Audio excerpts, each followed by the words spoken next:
Sir, ಈಗ ನಿನ್ನೆ CMನ ಭೇಟಿ ಮಾಡಿದ್ದೀರಾ, ಏನೆಲ್ಲ ವಿಚಾರಗಳನ್ನು ಪ್ರಸ್ತಾಪ ಆಗಿರೋಂಥದ್ದು? ನಿನ್ನೆ ರಾತ್ರಿ ನಾನು ಮುಖ್ಯಮಂತ್ರಿಗಳನ್ನ ಸಂಜೆ 6 ಗಂಟೆಗೆ ಭೇಟಿ ಮಾಡಿದ್ದೀನಿ. ಭೇಟಿ ಮಾಡಿ ಅವ್ರಿಗೆ ಏನೆಲ್ಲ ಆಗಿದೆ ವಿಚಾರಗಳನ್ನ ನಾನು ಅವ್ರಿಗೆ ಗಮನಕ್ಕೆ ತಂದಿದ್ದೀನಿ.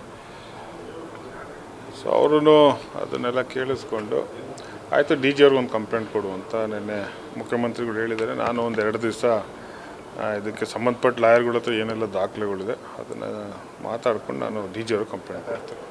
CM ಏನು ರಿಯಾಕ್ಷನ್ ಅಲ್ಲ, CM ರಿಯಾಕ್ಷನ್ ಅಂತೇಳಿ ಜನರಲಾಗಿ ಸ್ವಲ್ಪ ಗಾಬರಿ ಆಗ್ತಾರಲ್ಲ. ಸೊ ಈ ಥರ ಎಲ್ಲ ನಡೀತಾ ಇದೆಯಾ ಅನ್ನೋದನ್ನು ನೆನ್ನೆ ಮುಖ್ಯಮಂತ್ರಿಗಳು ಸ್ವಲ್ಪ ಗಾಬರಿ ಆದರು ಅಂತ ಅಂದ್ಕೊಂಡಿದ್ದೀನಿ ನಾನು. ಸೊ ಅದಕ್ಕೆ ಏನೆಲ್ಲ ಇತ್ತು ಮಾಹಿತಿ ಕೊಟ್ಟಿದ್ದೀನಿ. ಇನ್ವೆಸ್ಟಿಗೇಟ್ ಮಾಡಲೇಬೇಕು ಸೀರಿಯಸ್ ಆಗಿ ಅಂತ ಹೇಳಿದ್ದೀನಿ, ಮಾಡಿಸ್ತೀನಿ ಅಂತಲೇ ಹೇಳಿದ್ದಾರೆ. ಸರ್, ಈಗ ಮಹಾನಾಯಕ ಅಂತ ಬಂದಿದ್ದಾರೆ. ಯಾವ ಪಾರ್ಟಿ ಮಹಾನಾಯಕ? ಯಾಕೆಂದರೆ ಈಗ ಪಾರ್ಟಿಲಿರೋರು ಎದುರ್ಕೊಳ್ಳೋವಂಥದ್ದು ದೊಡ್ಡ ವಿಚಾರ ಇರುವಂಥದ್ದು. ಈಗ ಯಾರಾದರೂ ಒಂದು ಸೇರಬೇಕು ಅಂತಂದರೆ ಎದುರ್ಕೋತಾರೆ, ಈ ಪಾರ್ಟಿಲಿ ಹಿಂಗಿರುತ್ತಾ ಅಂತಾರೆ. ಯಾರು ಸರ್ ಮಹಾನಾಯಕ? ಮಹಾನಾಯಕ ಅಂತ ಟೈಟಲ್ ಕೊಟ್ಟಿರೋದು ನೀವಪ್ಪ. ಯಾರಿದ್ದಾರೆ ಮಹಾನಾಯಕ ಅಂತ ಹೇಳಿದ್ರೆ? ಸೊ ಮಹಾನಾಯಕ ಅನ್ನೋದಕ್ಕಿಂತ ಯಾರೇ ಮಹಾನಾಯಕರಿದ್ರು ಇದು ಅಂತ್ಯ ಆಗಬೇಕು. ಸೊ ನಿಲ್ಲಬೇಕು. ಇದು ಬರೀ ರಾಜಣ್ಣವ್ರ ಮೇಲೆ ಆಗುವಂಥದ್ದಲ್ಲ, ಒಬ್ಬ ಸಮಾಜದಲ್ಲಿ ಒಬ್ಬ ಗೌರವಿತವಾದಂಥ ವ್ಯಕ್ತಿ ಮೇಲೆ ಈ ಥರ ಆಗುವಂಥದ್ದು. ಯಾಕಂದರೆ ರಾಜಣ್ಣವರೊಬ್ಬ ಹಿಂದುಳಿದ ದಲಿತ ನಾಯಕ ಇವತ್ತು ರಾಜ್ಯದಲ್ಲಿ.